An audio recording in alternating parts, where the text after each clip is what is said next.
Okay.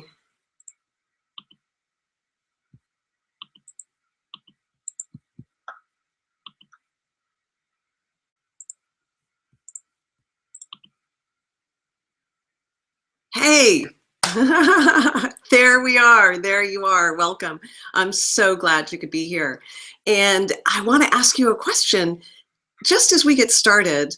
Um, would you be amazed to know that we have about 50,000 thoughts run through our head every day?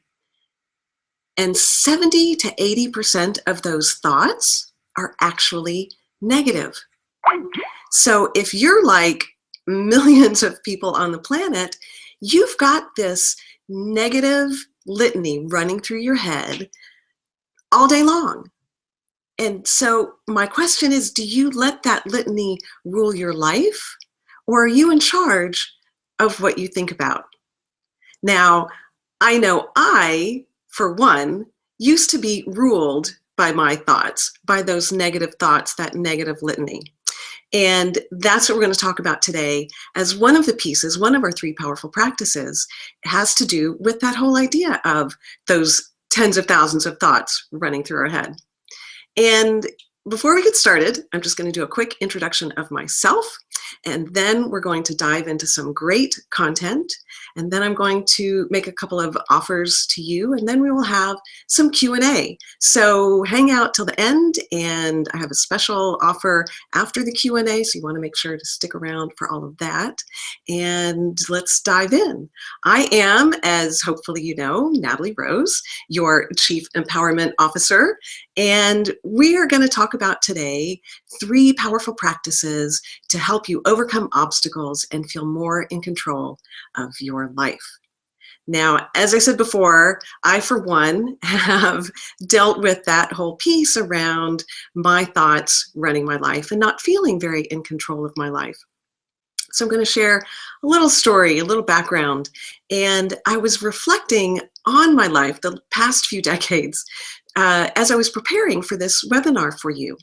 And what I realized is I spent decades in a couple of different relationships that were not the healthiest of relationships, not the most positive and supportive of relationships. And why that was, well, aside from the fact that the person I was with was not the most healthy together person, but I was in these situations that were even emotionally abusive and just a little bit crazy. And so I spent a lot of time in the question of, why is this happening to me? How is it that I have ended up in this dramatic situation? Why is this person treating me this way when I think I'm a good person? I think I'm a nice, kind, loving, considerate person, and yet they're not treating me well. What is that about? And I was believing that something about my behavior, if I changed something about my behavior, that I could change how they were treating me and how they were showing up in this relationship. And so I was stuck in that story that it was somehow outside of me.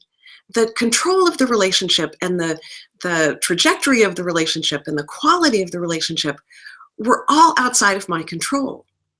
And it wasn't until I started on this journey, until I said, enough of the craziness. I'm ready to live a life that feels happy and peaceful, right? I don't know about you, if you're finding a lot of peace in your life these days, but that's a really big piece for me, is that it be peaceful. And what I found is one of the most important elements to have a peaceful life is to be able to have some kind of control over our life. And as you know, we can't control what's going on around us, right? Our only means of control is how we respond. Now, we tend to go through life reacting, right? Things happen, we react. We get angry, we get scared, we get nervous, we worry about things coming up, we stress about things that have been in the past, and we're not taking the time to get present and be here now to figure out what's the best way for me to respond to this situation. How can I be having this experience instead of the experience having me, as my mentor Julio Olaya says. And I love that piece, and it's a very relevant piece in my life. Now, as you may know, some of you may know, this story piece is really important for me. A little over 5 years ago, I was dating a wonderful man who ended up taking his life. And I didn't have any idea that he was in that deep of a depression, that he was suffering that way. He hid it from me so well. And we can go into that. That's a whole other list of things to pay attention to and be aware of. But when this happened, it was clearly one of the most tragic, horrific experiences I've ever been through. And as a result, you know, I was hurt. I was knocked out, you know, of the mainstream of life, and could have so easily fallen into a place of guilt, right? Why didn't I do more? Why couldn't I have done more? I would find myself falling into the question, why? Why did this happen? How could somebody be driven to do something so extreme? And because I've had the training, because I had learned prior to this experience, thank goodness, that I can control my thoughts, that I can choose how I respond to things, I had the opportunity, here was this perfect opportunity to put that into practice. And so I could notice when my thoughts were running away with me and be able to stop and say, this isn't going to get me anywhere, right? Falling into this hole of why and how could somebody do that is just a ticket to crazy town, you know? I mean, it can really drive you nuts. And so because I could see that, because I have had the practice of paying attention to my thoughts and choosing which ones I let run my life, I was able to survive this experience in a way that I know I wouldn't have otherwise. And before I get way down that rabbit hole, I want to get us back on track to what we're going to cover today. And those are 3 powerful practices to overcome obstacles and feel more in control of your life. And hopefully you haven't had such extreme situations that require the ability to kind of pull yourself present and be able to feel like you have some control of your life. But there's a lot out there that happens. You know, things happen every day, unexpected things as you're trying to get the kids out the door for school, or, you know, running into an unexpected traffic backup when you're late for work or an important meeting, right? So these things are relevant across the board, no matter what's going on. And the first one I want to dive into is one that we're going to practice right here and now. And that is an awareness of your breath and your body. So I want you to take a moment and just feel your seat in your chair, wherever you are, and clear out any distractions, right? This is a good time to make sure that you've turned off notifications on your phone or your computer, and really just get comfortable.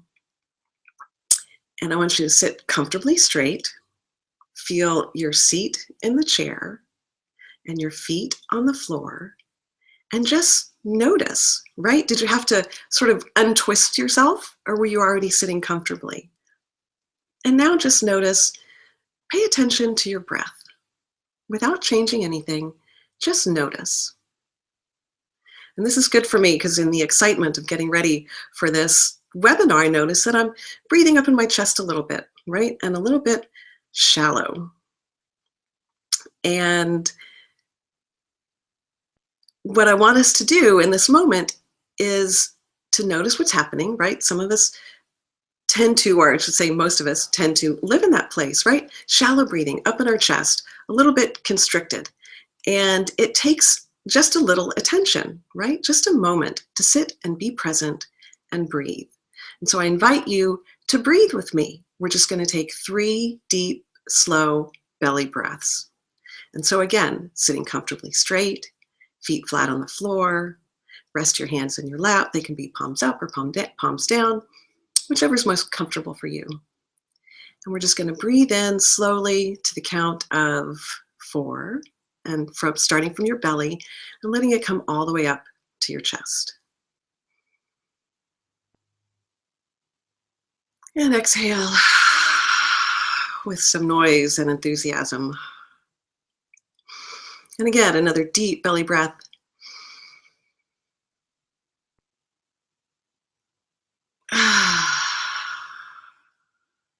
And on this last one, as you breathe in deeply, let your shoulders come up and roll back.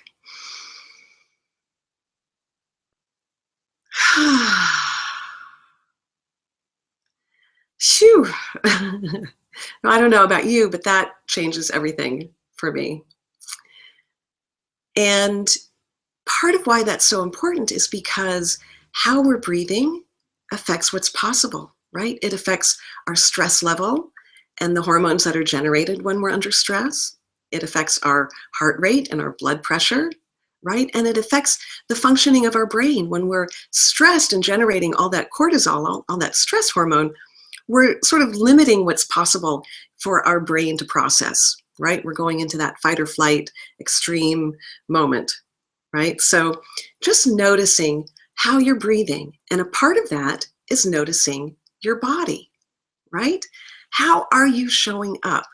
And we're just talking about the tip of the iceberg here, right? We can go for days talking about breathing and talking about the body and how that affects your life and how that affects your mood and your emotions and your thought processes, right? It's all connected.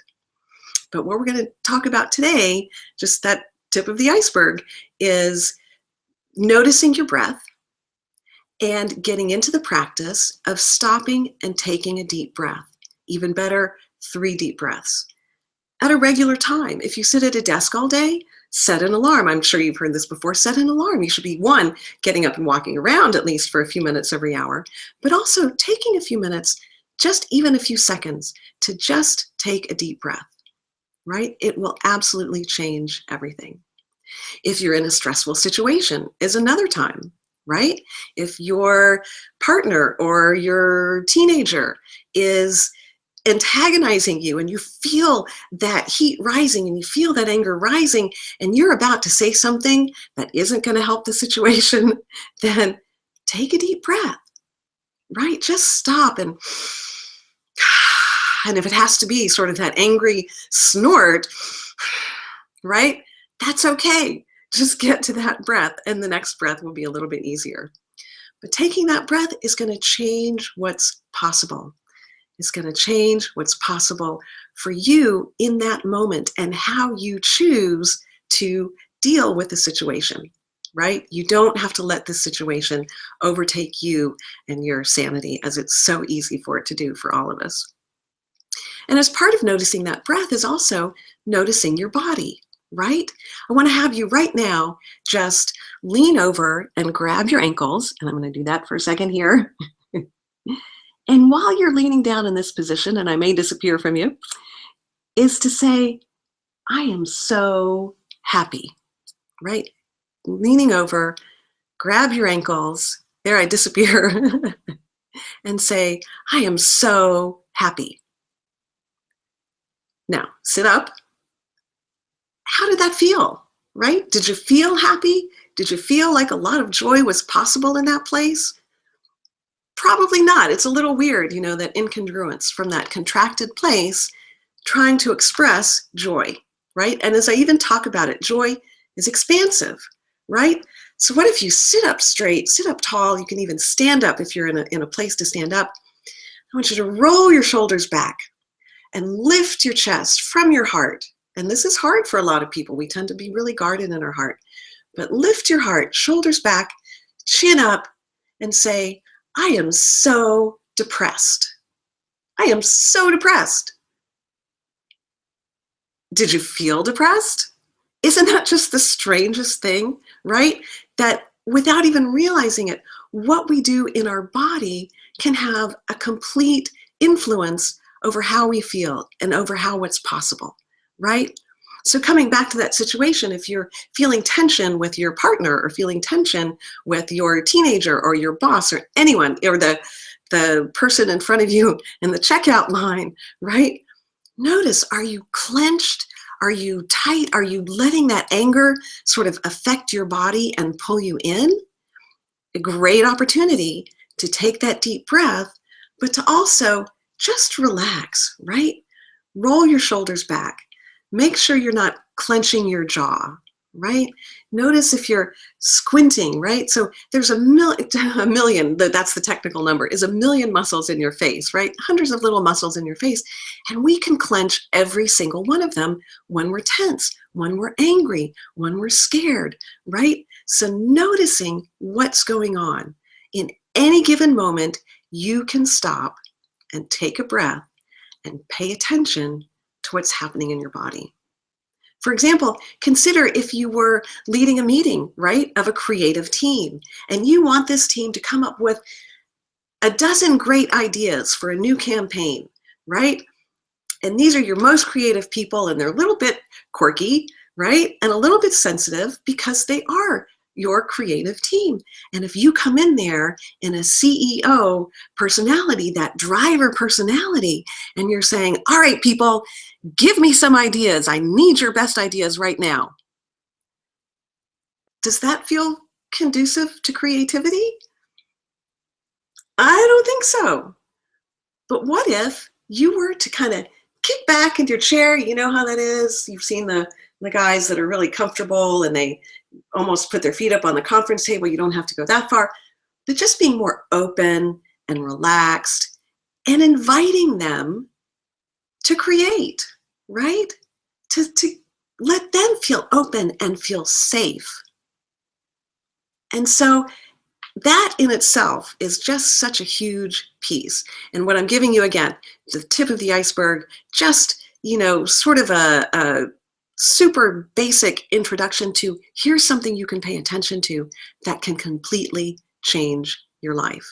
And I would love to hear if you have any situations where this might have come in handy, or you have actually used this technique by taking a deep breath in a situation like that, or noticing what's happening in your body, right? I had the experience of, I was supposed to go on a retreat. One of my coaches was having a retreat in Costa Rica, right? I am so overdue for a beach vacation. And here was this opportunity to go to Costa Rica and dive into this wonderful material. She does energy work and energy clearing, which is one of my passions as well. And however, it was happening a week after I had picked up and moved from Boulder, Colorado to Seattle, Washington with my 16-year-old cat who is a little bit sensitive. And here I was, had her in the car for 3 days and strange places overnight for a couple of days. And she's lived a very sheltered life. So she was pretty shell-shocked. And I moved in and my stuff wasn't going to show up until during the week that I was supposed to be in Costa Rica. Right? And everybody I knew here works and they're busy during the day. I couldn't ask someone to, take off a day of work and come be here to receive my stuff because I'm off in Costa Rica, having a good time and learning great stuff. And I got so stressed because I so wanted to go and I felt like it was really important that I go. And yet I had all of these things happening here at home and trying to figure it out. It's a lot of travel. It's a lot of travel time. I'd have been gone for just, a really long time to have moved into a strange place, leave my poor old kitty here by herself, someone just coming in once or twice a day to check in on her.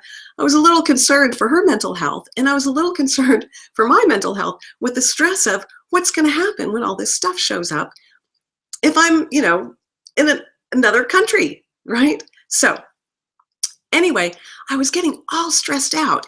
And what should I do? And what should I do? And I should do this. I should go because of this. And I should stay because of this. And all of a sudden, I noticed that I was all tense, right? I wasn't breathing. And I was all up in my head, caught up in the shoulds, right? Maybe you've been there. And when as soon as I noticed that, I was able to go, oh, and I just sat back and I took a deep breath, and I took about 6 deep breaths because I was pretty wound up. But in that moment, I was able to check in and think about, what if I go to Costa Rica and how does that feel? And it felt really stressful. And it felt like it was going to take a lot of finagling, and, I wasn't sure that I was going to feel relaxed when I got there because of everything going on back home. And when I thought about choosing to stay home, even though I would be missing this amazing opportunity, I just felt my entire body relax. And I recognized in that moment, I had my answer. And all it took, after hours of stressing out and freaking out and looking at plane tickets and what can I do and who can I call, I had my answer. And all it took was taking a minute to take a deep breath and check in with my body and see how it responded to these situations.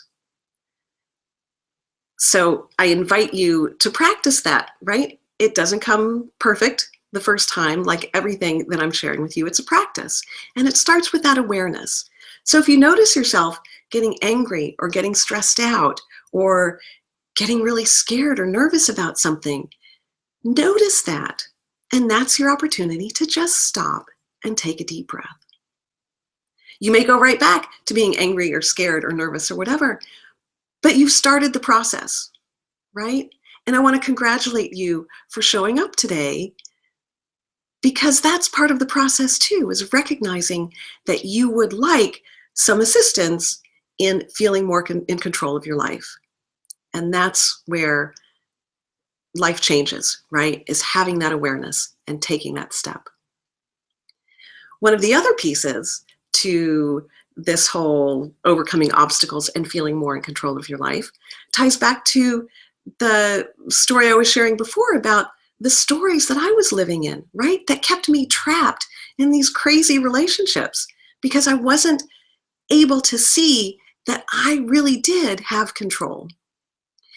And one of the ways I like to talk about this is who's driving your bus, right? As I said, we have 50,000 thoughts running through your head every day. And most of those are negative. Most of them are stressful. Most of them are worrying about what's coming up, worrying about what happened in the past, worrying about things beyond our control, right? Wishing someone else was doing something differently. And so we get all caught up in these stories and don't even recognize that these stories are running our life, right? And how they're running our life, maybe you're somebody who is a driver, right? And you take care of everyone. You're in charge. If it wasn't for you, everything would fall apart, right? That's the story you're living in. And it may seem very true because the more attached we are to our stories, the more we manifest that in reality. So if you're living from a place of, I'm in charge here. If I don't take care of it, nobody else will. I can't delegate because no one's going to do it as good as I can do it. And, no one's going to do it in the right time. And I've got to make sure that my kids are to the right place on the right time, and that my partner's to the right place at the right time, and the pet's to the vet, and the groceries get bought, and the laundry gets done, and the house gets cleaned, and, the project is managed at work, and all of that. And I have to do it all. And as a result, I'm living in the story that I have to take care of everything. There's not room for me to take care of me. There's not room for me to figure out what I love. What do I want? How do I want to spend my time? What's going to feed my soul? Now, why does that matter? Why am I sharing that with you? Because if we're not taking care of ourselves, we can't take care of others. And so if I'm stuck in that place of being the one who's taking care of everybody else, but I'm not taking care of me, then I'm burning out, right? I'm burning out my body, I'm burning out my emotions, I'm burning out my poor little brain, and I'm not being very effective. The more I take care of myself, the better I can take care of others. So I need to pay attention to what that story is that's running my life. Maybe your story is one of caretaking. That was one that I lived in for sure, right? I wasn't clear what my purpose and passion were, and I would meet this dynamic man who was very clear about his purpose and passion, but he wasn't really doing it, right? He was avoiding it himself. There were definite dysfunctions, right, in his existence, but I thought, okay, here's somebody who has a passion, and I can support this person in living their passion, right? I'm really good at support. And so I didn't spend any time or energy trying to figure out what it was that I wanted.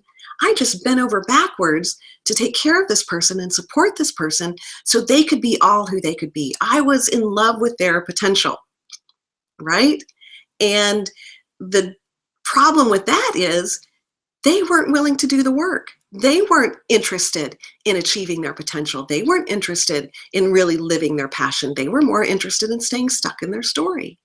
So here I was pouring all of this energy and all of my life force and all of my passion into supporting them, trying to get them moving when they weren't going anywhere, right? And I'm living in this story. I just need to try harder, right?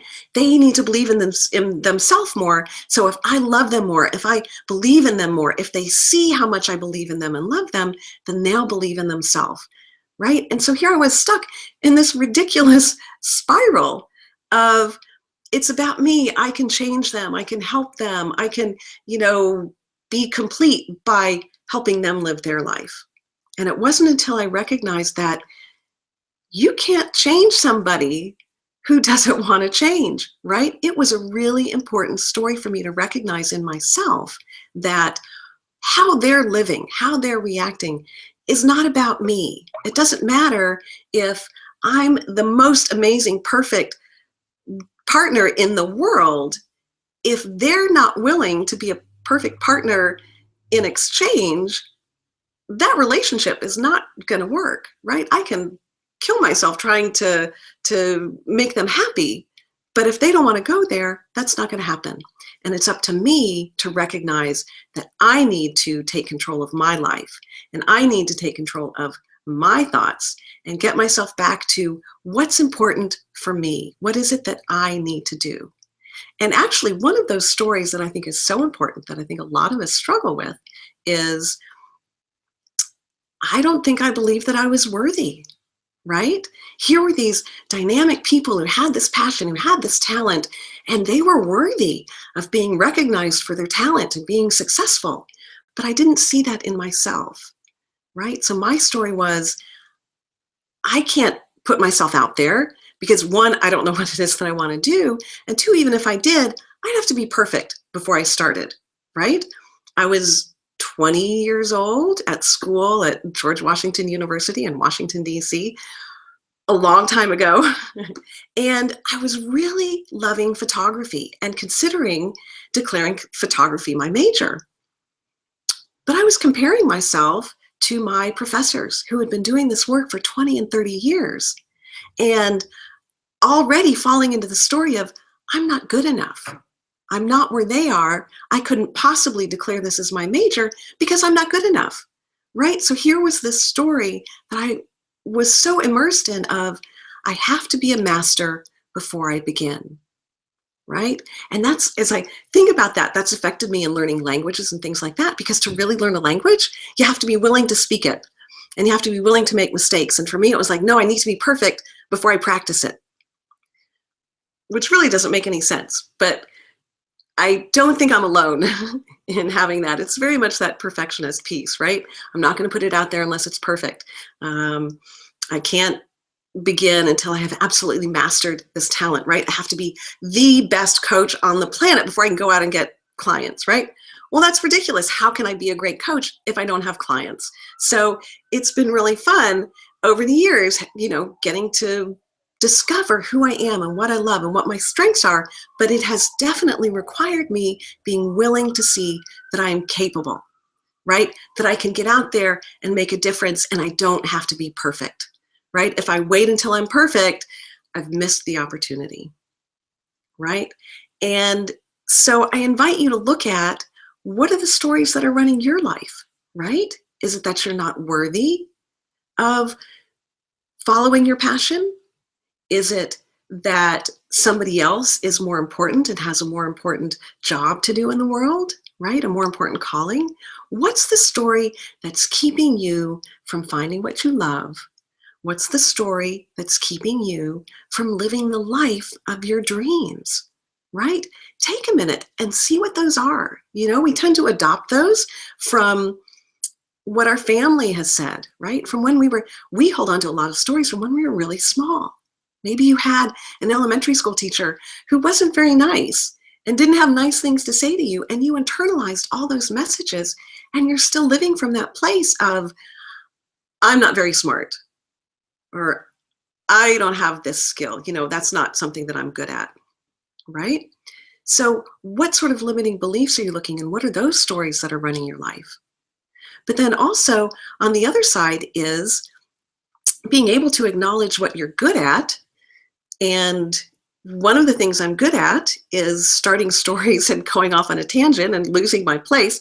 And in this moment, I can't remember the point I was going to make.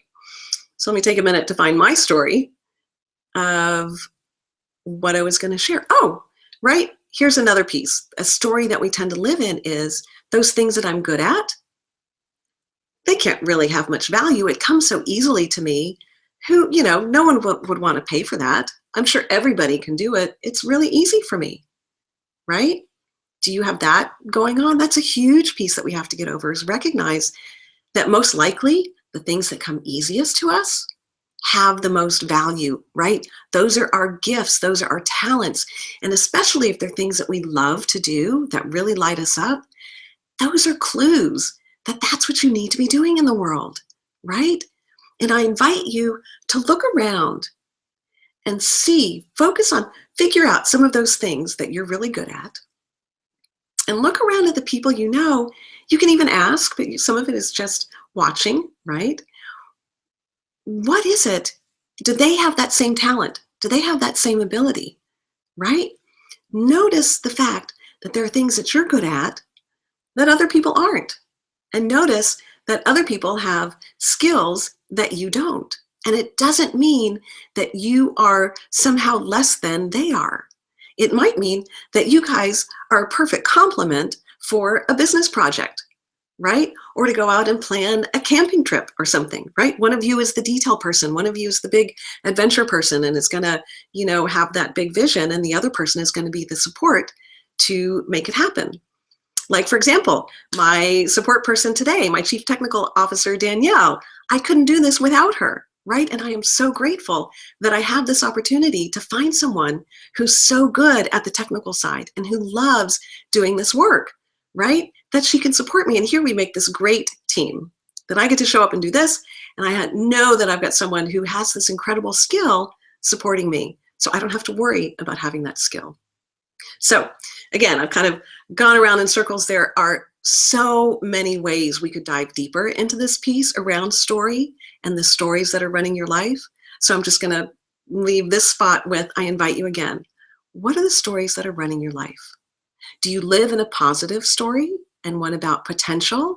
And I get to do these things. I get to do this. I get to do that. I'm excited about waking up in the morning and engaging in whatever it is that I engage in, my work or my job, right? Or do you tend to live in the story that's more negative, right? Oh, I have to do this.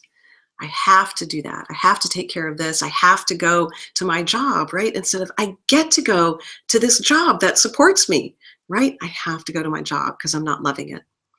What's the story you're living in, and what is possible for you from that story? If it's the negative ones that are running your life, I invite you to see if you can, flesh out a few of those, right? Is there a big main theme? Is it always criticizing yourself? Is it always criticizing others? Where do you tend to live in that story? And how might you turn that around? And that's something that I do a lot with my clients. It's just sort of an intuitive thing, I think, where in listening to them, I'm listening to the quality of their breathing. I'm listening to the energy in their voice. And I'm listening to their choice of words, right? And the stories that they tell. And that allows me to see what bucket they're falling in, right? What's their stumbling block? Because we do tend to have very, there's just a few different ways that we tend to fall. And it could be very self-critical. It could be very externally critical. It could be that driver personality, right? I have to take care of everything. So in listening to your stories, I'm able to flesh that out and help you see what your story is. So one, I invite you to look at it yourself. Two, if you're interested in taking that a little further, click that big yellow button below the screen here and set up a time on my calendar when we can talk, and I can help you discover that a little bit more, because that's one of my favorite things to do. Back to the content here. And so we have covered breath and body, right? How are you breathing in this moment? Take a moment. What's happening in your body? What's happening with your breath? And then the other piece is story, right? What's the story that's running your life? Are you in a story that this is helpful? Are you in a story that this isn't helpful, right? Just notice what's going on for you. And the third piece is, one of the ways that we can feel more in control of our life is recognizing the ways in which we have expectations of others. This is where we suffer more, I think, than just about any realm, right? It's kind of a toss-up, right? Am I going to beat myself up more and that's more suffering? Or is it the expectations of others and they're not being met and I'm suffering from there?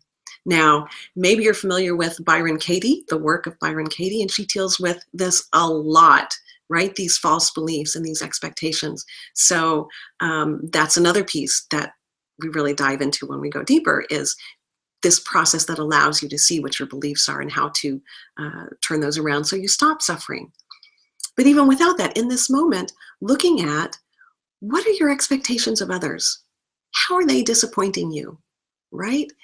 And I invite you to turn that around. So what that looks like is, say you have a partner and your partner doesn't take out the trash, never takes out the trash. You feel like you're always taking out the trash and you really want your partner to take out the trash. So you're sitting there saying, boy, I'm really frustrated that the trash is overflowing. Or maybe you're just sitting there seething and thinking, they should know. This person knows me. They know that I like things neat and clean. Why aren't they taking out the trash? It's their job. Why aren't they doing it? Right? And I'm suffering because they're not meeting my expectations. Now, how do I turn that around? Why is this important to recognize? Because if I can catch myself in that place of getting angry and frustrated because somebody is not behaving in the way that I want them to behave, what can I do? Right? I turn it around to me. What can I do? I have a couple of options. I can take out the trash myself and be okay with it. Right? Let go of seething. Choose to let go of seething. Now I have two choices there, right? I can take the trash out and I can continue to be pissed. Or I can take the trash out and say, okay, I'm going to let it go. Right? But you have a choice in how you feel. Or I can have a conversation with my partner and say, honey, I love you. And it's really important to me that the trash is taken out on a regular basis. And it's really important to me that because we had this agreement that you would take out the trash, that every night, at the end of the night, you will bag up the trash and you will take it out and put it in the trash container outside of the house, and you will put a fresh bag in the trash can so that it's always taken care of. That would make me really happy. Now, that way you have taken control of the situation for yourself, and then it's up to your partner. They can agree or disagree, and they might, manage to follow through, or they might not. But for you to be able to say, this is important to me, and I don't want to nag you, so maybe it'll be fine. Maybe all they need is that, will you please do this? And they'll do it, right? And you've solved this problem. You don't have to sit and stress about it anymore. Or maybe they say, all right, well, to do that, I need a reminder. Or maybe they counteroffer and say, okay, I'll do that, but here's what I would like you to do, right, that you haven't been doing. So there's all kinds of possibilities, but they're alternatives to sitting there and seething and being pissed off that your partner's not taking out the trash, right? Now, that's just a really surface example that can go much, much deeper. But for example, say you're at work and you have a boss, right, who's just a jerk. He's not nice. He doesn't treat you well. He doesn't acknowledge you for what you do. And here you are suffering because he's awful, and you're living in this story of, it could go two ways, right? One is, what am I doing wrong? What can I do better, right? And this whole story of, it must be me. I must be failing that he's treating me so poorly, right? Which is just your story. and most likely isn't true, because if somebody's just a jerk like that, it's about them and their story and their unhappiness, right? But the other piece is to recognize if that's who he is and he's not going to change, you wishing he would be different is just going to cause you pain, is just going to cause you suffering. So what can you do in that situation to accept the fact that he's how he is? And it doesn't mean you condone it. It doesn't mean that it's okay that he's a jerk. But for you to be able to go, okay, that's who he is. So how do I best deal with that? How can I best take care of myself? What do I need to do? What are the stories I need to do? Do I need to, do an energy clearing? Do I need to see if I can put up a wall or, like turn off notifications from his text or whatever it is? But what can I do? What can I do in that situation that's going to help me be less upset by his behavior? So that's going to include recognizing that he's who he is and it's not about you. Chances are he's that way to everybody, right? It's not something that if you change, he will change, right? So when you can recognize, I need to take steps to take care of myself, and that's not about him changing, right? So that could look a number of different ways. And again, we can go into that for sure. But the way we suffer when we expect others to be different, right? So tell me, I'm curious if there's someone in your life, right, who is challenging to you.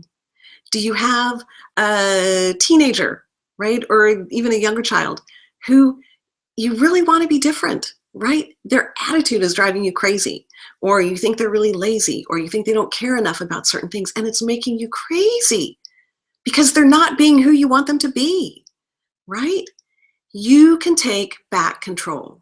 You take back control by recognizing that you only have control over yourself and your own thoughts, right? So how do you work this situation? What do you do for yourself to take care of you, right? You need to make sure that you leave the house at a certain time, when you hit that irritated point with your teen, or that you need to make sure you get more self-care so you're in a better place to deal with them. Or is it a conversation, right? And that conversation is an art. Okay, you can't just come in and say, I really need you to be different because you're driving me crazy, right? So that's another piece that is in the diving deeper of these expectations. We get into communication. I love working on that with my clients, is the communication piece. How do you have that conversation with your crazy making teen, right? How do you have that conversation with your partner who you love and adore, but they're driving you crazy in this particular realm, right? Or what's your work situation, or with friends? I know that a lot of us, with our friends, right? We might be friends with someone because we've always been friends with them. And yet hanging out with them doesn't feel good, right? But I feel obligated. So I'm living in this place, I feel obligated. Or if I'm a better friend, if I keep giving, if I give more, and if I'm available more, they'll see how that is and they'll reciprocate, right? That's a perfect recipe for suffering. I've been there, I've done that. And I've learned that even if you give and give and give and give and give, they might not see it. Or they might not know that you're expecting them to return it, right? Not everybody is coming from the same place. Not everybody has the same way of expressing themselves. Not everybody has the same way of communicating. Not everybody has the same way of feeling good, right? So if you're in that situation where you've got someone who's not, again, this is, sort of parallel to a relationship. If someone isn't treating you well, then what do you need to do for yourself to take care of you? It could be one extreme of ending the friendship, right? If you have tried a number of different ways to change things, that might be what your alternative is. Maybe it's as simple as a conversation, right? Being able to say to this friend, hey, I really care about you. I really treasure our friendship. And yet, here's something that's not comfortable for me. And I'd like to have a conversation about it. And that way you are taking back control, right? You're not letting somebody else's actions drive you crazy. So I'm curious, again, I'm really curious. I really want to know what comes up for you, right? Where have you been letting somebody else drive you crazy? And you know where else this is relevant is, for example, in traffic. Now, Seattle, maybe you've heard me rant, but Seattle traffic is insane. And if you hit one of those rare times when there's not traffic, it can take me 20 minutes, right, to get from where I live to downtown, to a point downtown. If I hit that traffic wrong at the wrong time of day, it can take an hour, right? 3 times as long. It's crazy. It's crazy. And my personal opinion is that the drivers aren't very good around here. And so it's really easy to get frustrated, to get angry, to get verbally abusive to people who can't hear me, right? But I have no control over this. I have no control over how much traffic there is. I have no control over how other people are driving. The only control I have, the only power I have is how I respond to the situation. So my trip downtown can be an hour of aggravation and cursing and stress if I let it go that way, or I can choose, as I often do, to let it be my practice, my Zen practice, right? Let me just breathe through it. Let me let people in. Let me relax as I drive, right? I find myself kind of doing one of these. I don't know if you have that experience as well, but that completely changes my experience. I can listen to good music. I can listen to one of my coaches, one of their recordings, and have just an entirely different experience just by recognizing that I get to control myself. Now, that doesn't mean I have perfect control 100% of the time, because I'm human, right? I am human. And that's just how we are, right? We have a tendency to react. And so again, it takes practice. It takes practice. So I invite you to notice these things, right? That's the first step, is that awareness. And that's a word that I love, is awareness, right? Because we have a million kinds of awareness, and we've just covered, barely touched on 3 of those kinds of awareness, right? Breath and body, internal stories, external expectations, right? And having awareness of those 3 things, having awareness of just one of them, can completely change your life, right? But all 3 of them, that's a really powerful trifecta. And it's kind of a lot, and I know it can be kind of overwhelming, but I love talking about this, and I just want to keep throwing even more information, but I'm going to stop throwing information at you for the moment. And I want to come back to what's happening in your head right now, right? Are you seeing the possibility? Are you feeling like, yeah, there are situations in my life where I could absolutely apply these practices? Or are you feeling overwhelmed? Right? That there's just so much, and how can you possibly, and you've got to get it perfect first right away, right? What's the story that's going on? Just notice. Just notice. And that brings me to, I want to share a couple of offers that I have for you. And one of them is to click that yellow button below the screen here to schedule a time to get on my calendar to talk about these things, right? If you have any questions about what I've covered, I'd love to dive in with you. And I also would love to help you discover what your awareness assessment is, right? We can do an awareness assessment and figure out what your strengths are and what your challenges are. And knowing those, we can figure out a really great plan and practice for you personally that's going to help you be more in control of your life, that's going to help you overcome these obstacles that are getting in your way of living your dream.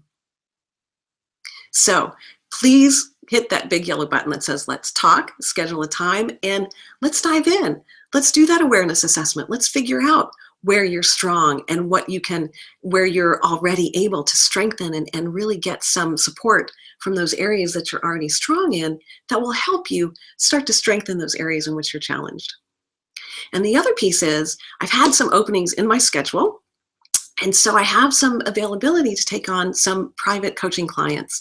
And that's one of my favorite ways to work with people is one-on-one, when we get this really personal connection where I get to help you and guide you through this process. I get to help you discover your strengths and identify your challenges and clarify what it is that you love and what your purpose and path and passion are so that you can bring those into your life, and why it's so important to have that connection and that one-on-one time is because as we go through these processes, as we begin to implement these practices, as we begin to see the things that it is that we love, as we begin to get clarity about where we want to go in our life, the world kind of rises up to challenge us in those things, right? And I might be really good. I might have gotten really good at changing my story about myself and my self-worth.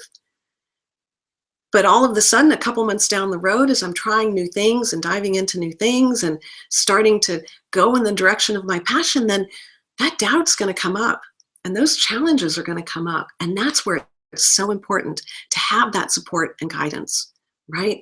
I couldn't have gotten where I am without support and guidance. And that was one of my stories that kept me stuck was, boy, I don't know if you have this one, but it's a huge one for me, is that, and I just forgot it. What is that piece that was driving me? Oh, that I should be able to do it myself, right? It ran my life. I should be able to do everything myself. I am smart and capable, and I have a lot of support and opportunities, right? I should be able to do this myself. But it wasn't until I got to the point of recognizing that I needed help. Just because I have various skills and talents doesn't mean that I'm going to be able to master them. Let me focus on those things that I'm really good at and get support in being even better in those things. And let me get support in figuring out the things that aren't my forte. Let me get support in doing the things that aren't my forte, right? Like I introduced Danielle earlier. That's been huge, right? If I had to do that technical piece, I'd be a blubbering mess in the middle of the floor. You know, we wouldn't be having this webinar right now. So really being able to recognize that's where I think that is a great opportunity. So if you're interested in having a conversation about what we've talked about, if you've been thinking about, you're really ready for life to change. I mean, think about how many years have you been questioning where you are? Is this the year to be different? I think it is. This is going to be a great year. And I know that I can help you make it even better. So click the Let's Talk button. Let's set up a time to chat. And first of all, we'll go through your awareness assessment. We'll figure out your strengths and your challenges, and we'll come up with a plan, right? And if it works, if I feel like that we're a really good fit and that I can really help you, then I will invite you into my program. If it doesn't feel like I'm the right person, I have a lot of resources and I can refer you to people who can help you in the areas in which you're challenged, that can help you meet the goals that you have, right? So I can help you come up with a plan to move forward. You don't have to be stuck, right? We have these 3 powerful practices that we covered today: body and breath, and internal awareness of internal talk, and awareness of our external expectations, right? But having the opportunity to really get clear on what your challenges are and what your strengths are is an even more important way to overcome your obstacles. So I'm really excited that you could join me today. I'm really excited that I have some time in my schedule that I can connect with you. I'd love to hear what your takeaways were from this event, and if you have any questions. So our chat box is there and open, and have some questions coming up in this other medium. So here's a question from Allison, who says, what is that? I'm really challenged by my boss at work, and I'm ready to quit. What can I do? Well, I think that's a great question. And really what we've talked about today is a huge piece of that, right? What is it? It's an opportunity to look at, what is the tension coming from, right? Is it something, a way that they're behaving that has nothing to do with you? Is there a way that you can show up differently, right? Is there a way that you can, you know, answer to somebody else? Is there, how can you shift your situation? How can you shift your thinking, right? It might be as simple as recognizing how they respond, right? I know that when I come in first thing in the morning, he or she is going to jump all over me, you know, criticizing me, because that's how he is in the morning, right? Then I know maybe I avoid him in the morning, or say, you know, can we do an email check-in, right? How can you change how you're approaching the subject, right? And without more details, it's kind of hard to go into greater advice. But if you have, that would be a great one. I'd love to talk to you about it and see what we can come up with. I had a client who had a very similar situation to that, where he thought he was going to have to quit his job. He'd been there for 13 years, loved his job, loved the people, right? But over the course of the last couple of years that he'd been there, he was starting to love it less, right? He was getting some responsibilities that he didn't enjoy, that hadn't been on his original job description, right? They had restructured management, and he was answering to someone who he really didn't like, right? Who he really didn't mesh with. And so he felt like he was going to have to leave this job and leave the security and leave everything that he loved about it. But we sat down and had a conversation, and we were able to refocus him not on those challenging pieces, but on the positive pieces, right? How much he loved the work, how much he loved his coworkers, how much he loved, he had an opportunity to share his knowledge, right, in this realm. And so that was really fulfilling. And the security and the flexibility that he had, he loved these things. So by shifting his focus back to the things that he loved, it shifted his emotional state, it shifted his sense of what was possible for him. And from that place, from that more positive place, and knowing that he really wanted to keep this job, he went in and had a conversation with his boss and was able to change those things that weren't working for him, right? They switched up who he answered to. They removed that responsibility that he had that he wasn't loving, right? And brought in a little more of the education piece. And all of a sudden, he had this perfect job. But he had been suffering for almost 2 years, right? Suffering because he wasn't loving his job, because he was focusing on the bad stuff. And he was afraid he was going to have to find something else, right? And all it took was shifting the perspective, shifting his internal story, right? Shifting what he was focusing on. And, you know, so it's possible. It's possible to change those things, right? And then I also know someone was asking me the other day about that internal talk, right? My internal talk is my internal talk. How do I change that? This is who I am. It's how I've always been, right? I have lived my life criticizing myself, criticizing my body, criticizing my ability, criticizing, you know, what I think I'm good at, right? Not believing that I'm good at anything. How do I change that? Well, like everything else, it's a practice, it's an awareness. You have to start somewhere. And just by recognizing that you're stuck in that negative self-talk place is huge, right? That is a huge first step, because then you can start to change it.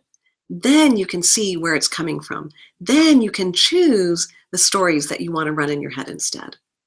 And again, it doesn't happen overnight. It's a process. It takes time. So again, I'd love for you to click that big yellow button and set up a time to speak with me. It'll take you to my calendar, and you can pick a time that works best for you. And we will connect and see what we can do to help you overcome obstacles and feel more in control of your life, even more so than just from what we've talked about today.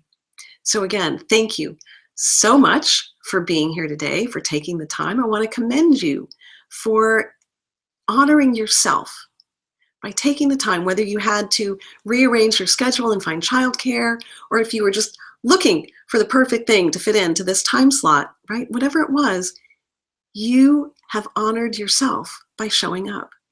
You have taken a huge first step to really get unstuck and to become more in control of your life. I think I mentioned driving the bus earlier, right? We live our life as a passenger on the bus that somebody told us to get onto, right? Our family, our community, our teachers said, here's the bus for you. Here's the path you have to take, right? This is the opportunity to drive your own bus. You don't have to just go where everyone else tells you to go and react to what the world throws at you. You can drive your own bus. Click, let's talk. Let's talk and figure out how you can be the driver of your own bus. Thanks so much for being here. I really appreciate it.